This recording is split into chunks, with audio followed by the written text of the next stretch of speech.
If you sell, well, pretty much anything online, you know the drill. Getting good product photos. It's often the most annoying, uh, expensive, and definitely time-consuming part. So today, we're doing a deep dive into how that's changing fast. We're looking at sources talking about the, well, aggressive automation of e-commerce visuals. AI is basically stepping in as the new product photographer. Let's unpack this. Yeah, and right at the center of it, according to these sources anyway, is this tool called SellerPic. Their whole mission seems pretty straightforward. Get you those studio quality model shots, but, without the whole photo shoot hassle. Hmm. No photographers, no scheduling. So you just upload your product like a shirt or something? Exactly. You upload a picture of, say, your shirt, and boom, it's suddenly being worn pretty realistically by a virtual model. Okay, and the tech behind this. I saw this code name in the sources, Nano Banana, which, by the way, is the best code name I've heard all year. Is that like the official name, or is that the actual Google thing SellerPic is using? Yeah. Nano Banana. That's Google's internal code name for their Gemini 2.5 Flash image model integration. And yeah, it seems to be the kind of secret sauce here. What's really interesting and what makes it step up is how it tackles that big fear everyone had, Right. the uncanny valley, right? The weirdness. Right.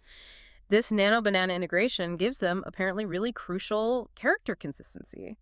It means the AI model's face, the features, they stay the same across different edits, different poses, about 95% reliable, the sources say. Oh, wow. So we're finally moving past those cursed six-fingered AI nightmares. Hopefully. Yeah, that seems to be the idea. That consistency is key. Just getting rid of that headache is probably worth it for a lot of sellers. Uh, And beyond just keeping the face the same, what else can it do? Don't The stop. features look pretty powerful. Yeah, the features are pretty robust. There's virtual try-on, obviously. You can blend like up to 3 different images if you need to create a more complex scene.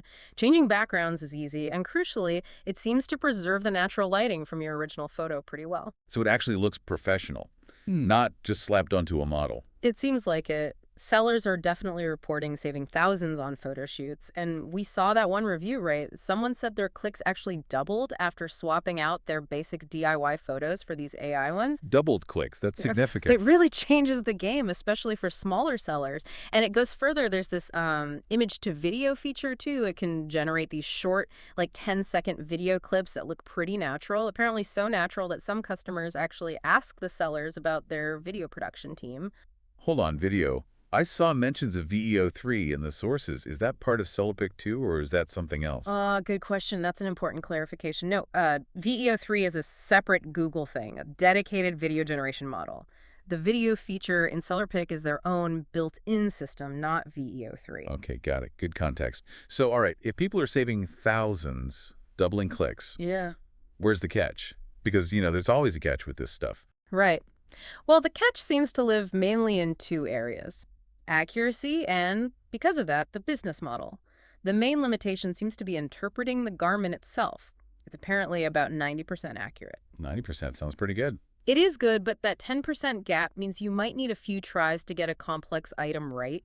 Like the sources mentioned uploading straight-fit jeans, and maybe the AI makes them look like skinny jeans first. Ah, okay, so you have to tweak it. Exactly, and tweaking requires credits. Which brings us to the business model. The credit system. Right. Mhm. Okay, walk us through that. How does that work? And does that, 90% accuracy thing make it expensive if you need multiple tries? So it's tiered. Like a starter plan might be, say, $14.50 for 500 credits. An image costs 1 credit. Simple enough. But those 10-second videos, they use more processing power, so they cost 10 credits each. And yeah, if your tricky garment takes 3 tries to get right, you've just burned through 3 credits for that one photo. Okay. So managing credits becomes a real factor, especially if you're doing a lot of products. Absolutely. Especially for high-volume users, you really have to watch that credit burn. Which raises that point about competitors, right? Like Flare AI or Product AI that some sources mentioned. How does SellerPic stack up there? Well, SellerPic seems to have the edge on that facial consistency, likely thanks to Nano Banana. That's their big selling point. But some of those competitors offer, like, unlimited plans. No credits to worry about. So it's a trade-off. Exactly. If you're scaling super fast, maybe that predictable flat fee of an unlimited plan is more appealing, even with a slightly higher risk of occasional weirdness. But if absolute top-tier consistency is your priority, maybe you stick with SellerPic and just manage the credits carefully. And the reviews seem to reflect that. I saw strong ratings like 4.8 on Shopify, 4.9 on Trustpilot. Pretty high. Very strong social proof, yeah, hundreds of verified users. But the main complaints, they echo this exact point.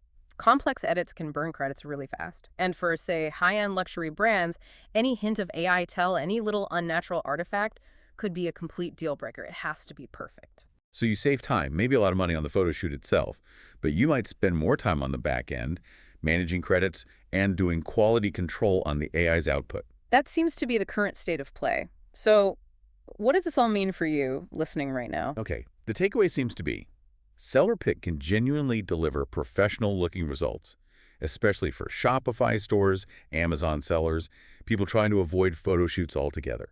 It's fast, the quality can be really impressive, but you have to accept that maybe 90% accuracy means building in time for tweaks.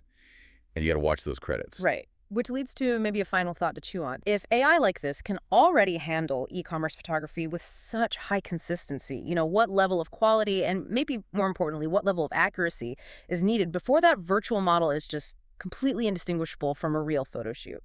And how does that constant need to maybe tweak and refine the results really balance out against those big upfront cost savings? Something to consider for your next product launch.